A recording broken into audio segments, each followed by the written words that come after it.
Hey, what's up, guys? I just got me a new little webcam, and I'm a little excited to, use it a little bit. So I guess this would be a good chance to fill you on, what I've been up to. See if you guys are interested in that. What games I've been playing. Uh, I was just eating a Hostess Twinkie. We had some in the freezer, and we've been saving them up. And like the first couple of bites, like were no cream filling in it, and the last bite had all of it, and I dropped it on my floor. I was so upset. I wanted to murder somebody. Joking, of course, but and they say video games cause violence. It's dropping Twinkies that cause violence. Um, but yeah, anyway, I just fill you in on what kind of games I was playing. I just got done with Mafia 2. I got the greatest hits version for like around $10, maybe 11, $12, something like that at GameStop. Um, it was a fun game. It had an open world, and it had a really great style to the open world, but the game was extremely linear, and there's not too much to do in the open world. And because of the open world nature of it, they really artificially, I feel they artificially increased the length of the game through like driving sequences. Like seriously, like 60 to 70% of this game is going to be spent driving from one place to another. And in some cases, it makes sense, within the story of the game, forcing you to drive in these sequences. Like it's an action-packed moment with a really fun driving sequence, but most of the time it feels like you're really going from A to B, especially when it's like, all right, time to drive back home and go to bed. Those kinds of parts of the missions were really dull, and I think they could have been cut out of the overall game. I just like I said, I just finished it, and I really did actually enjoy the story quite a bit. Um, it does have a really good story. It's kind of Goodfellas inspired. Although you're a little bit, you work your way through the mafia hierarchy probably more than they show in Goodfellas. You do become a made man, and you kind of cause this gang war. I don't want to reveal too much about the game unless you're kind of interested, because somebody might be kind of interested in it. But I. I don't know. It's hard to say whether I'd fully recommend it or not. If you really like mobster type stories, and you like the 1950s style, similar to what like LA Noire has. They really do capture that 1950s era, 1940s, 1950s era very well. And if you don't mind a lot of driving from place to place, it does have a really really good story, and they do have a nice, pretty nice twist towards the end, and keeps it interesting. Um, but I would probably, if I were to rank it right off the bat, I would probably give it like a 7-ish out of 10. If 7 were, saying, this is an average game, then I would give it a 7. If 5, was an average game, then I would probably give it a 5.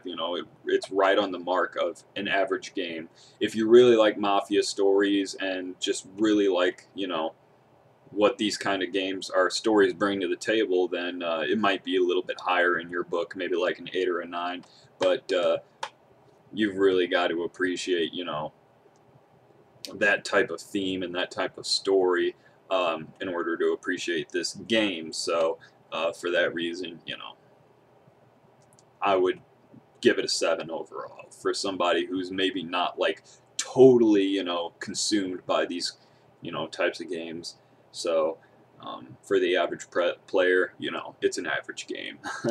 um, other than that, after finishing that, I did pick up. Let's see here. I got Dark Souls. I've had this game for a while, and I haven't really played it a whole lot. I got up to the point where you fight the Capra Demon, and at that point, after that fight, it took me forever to defeat him, and after that, I was just like, you know what, maybe this game is a little too much for me. But recently, I just put it in and gave it another chance, and I have been hooked ever since. Like, um, man, like that fight is not. It just it wasn't a very good fight. Like, I felt like really turned off about that fight. It was super difficult, but not in a way that felt fair. Like the other fights with the harder bosses later on, I don't have as much trouble with as I did that fight, because they really have there's a huge luck factor to that fight that really turned me off. But man, this game has gotten so good since. Probably one of the deepest, richest worlds I've ever seen in a game. It's so unlike any other game I've played. It's almost quasi MMO-ish, sort of like maybe in a Diablo kind of way, but it's not quite the same Diablo formula or Torchlight formula. It is different.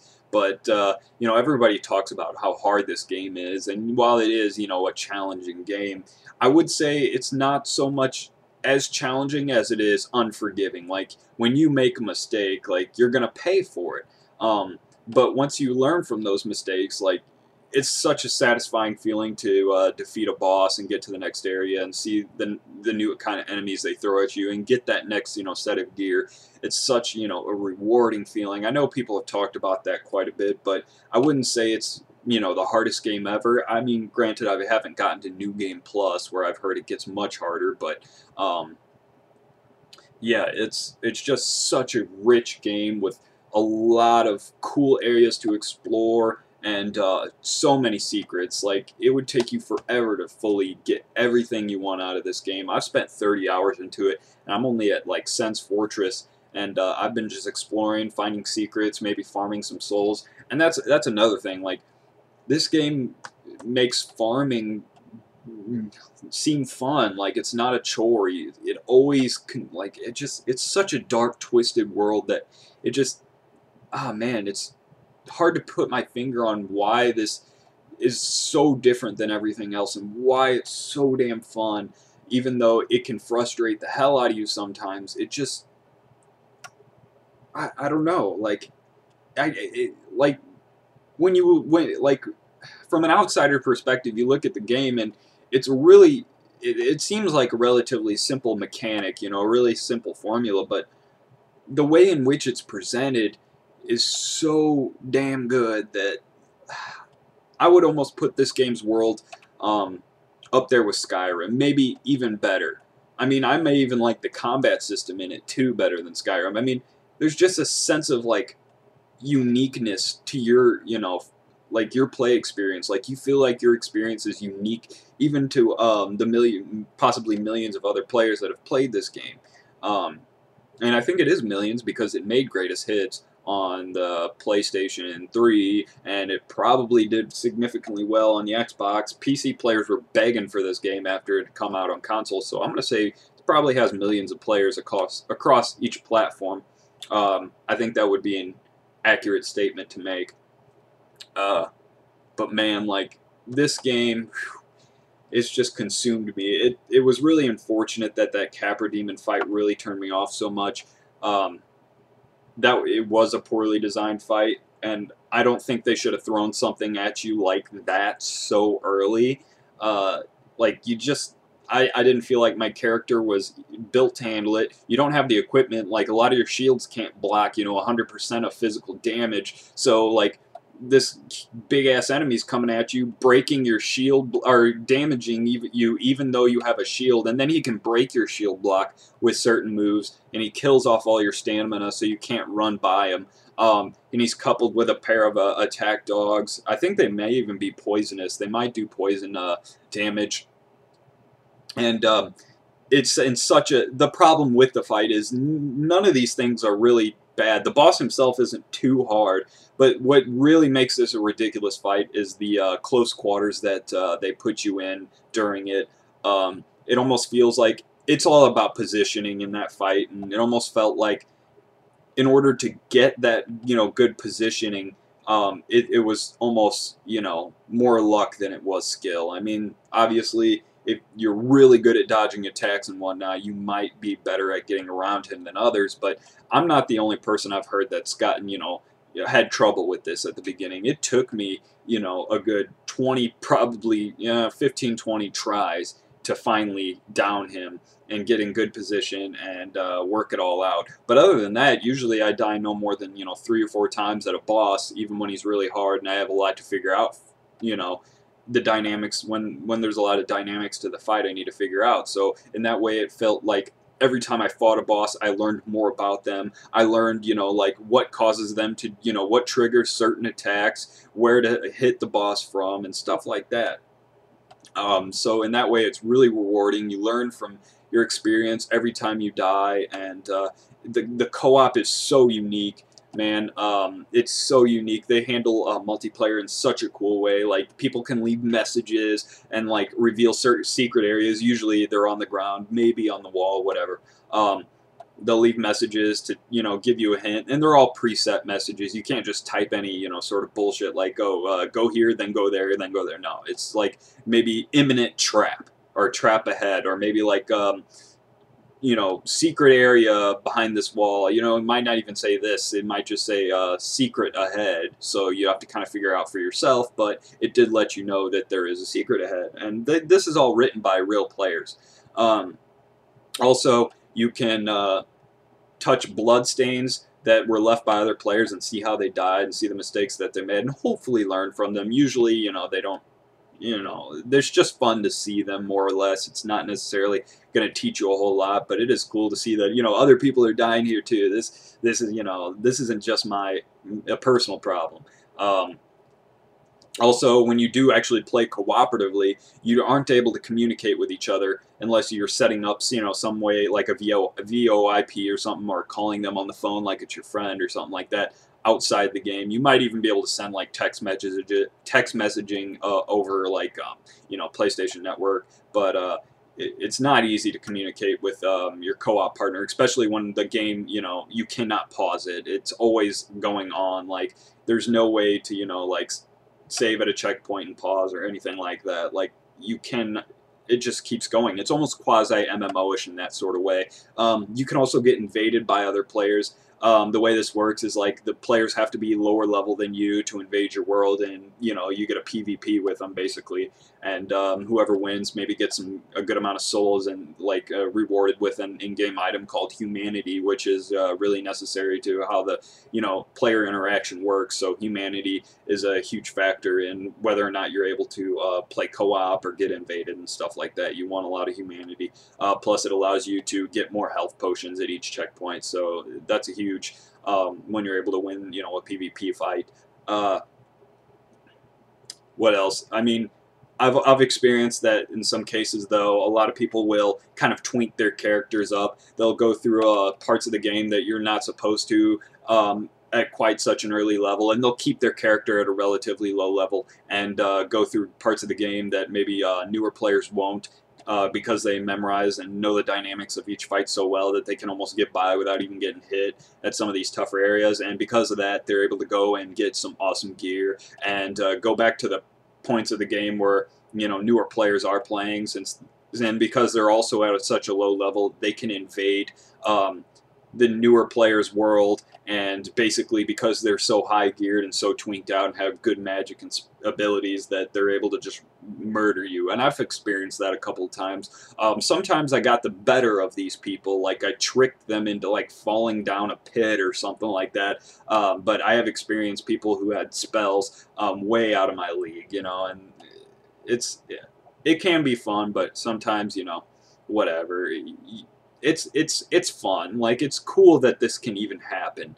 Like it's cool that the game gives you this freedom of like choice, and it really leaves it up to the players, and it gives gamers a lot of credit and says, hey, gamers are smarter than what many companies lead on. Like we're a smart group of people, and this is a game for a smart group of people. That being said, it's also not really for the faint of heart. And if you're playing a game purely to be entertained, similar to like watching a movie, perhaps like maybe you're playing Uncharted, and maybe like I don't know, like Metal Gear or God of War, this might not be along your lines, because this is more of like I don't know, like I don't know how to describe it accurately, but it's not a game for the faint of heart, and it's not a game that you're going to sit there and just get, entertained by it. Like, you really have to put in a little bit of effort to get, a little bit out of it, but by the same token, man, it is so rewarding, and it's just a hardcore gamer's game. If you consider yourself a hardcore gamer and you feel like you're pretty good at games, especially single-player ones,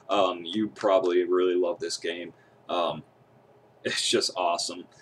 Man, I've just been having so much fun. You know what? I think I've been talking a little bit too much. I'm probably going to go ahead and wrap up the video, but I highly recommend this. I haven't beaten it yet, so I can't just like give it a full review. But based on what I've seen so far, up to Sen's Fortress, and having done some of like going back to the Undead Asylum or whatever it's called, just traveling back and forth. I did Blight Town, I did Ash Lake, I did Great Hollow, whatever. Man, I would say it's probably, man. I mean, it does have some flaws here and there. I guess I would have to give it like a 9.5 out of 10. I wish I could give it that 10, but there are certain points about it that, like I said, certain fights that feel a little bit too much based on luck. And then it did really have the game had really struggled mechanically or technically through an area called Blight Town. I mean, it's just horribly bad frame rate and really bad lag, and it really takes you out of the experience at some points. I mean, I don't know, but overall, I think these flaws are so minor compared to the rich, high-quality game that this is, that I would still rank it extremely high. It's so close to the pinnacle of perfection that, I mean, there's just nothing like it out there to compare to, and I'm just enjoying it so much that I'm gonna say it's a 9.5. So far, like I said, I haven't beaten it. I haven't gotten a New Game Plus, so that could be subject to change, but I don't know. It's just an amazing game, man. Well, I hope you enjoyed watching this. I hope I get some views this time. I mean, I've just been pretty much making these for fun, It adds to the enjoyment of playing games and opening a new game. I do some unboxings, and now that I got this new webcam or whatever, I should be able to do it in higher quality. Hopefully, people pick up and watching more of my videos. If you want to subscribe, that's awesome. Feel free to like the video too. But what I really like to see is comments. I like to see user opinions and stuff like that. I like to hear back from the community. If you do watch my videos, I would really appreciate a comment, because it just shows me that you're putting some interest back into what I have to say and giving me some feedback, telling me what I do and don't do wrong. Like, tell me what you do and don't like about my videos. I don't mind constructive criticism as long as it's constructive and as long as it's not trolling. So on that note, I'm just going to go ahead and say take it easy and see you next time.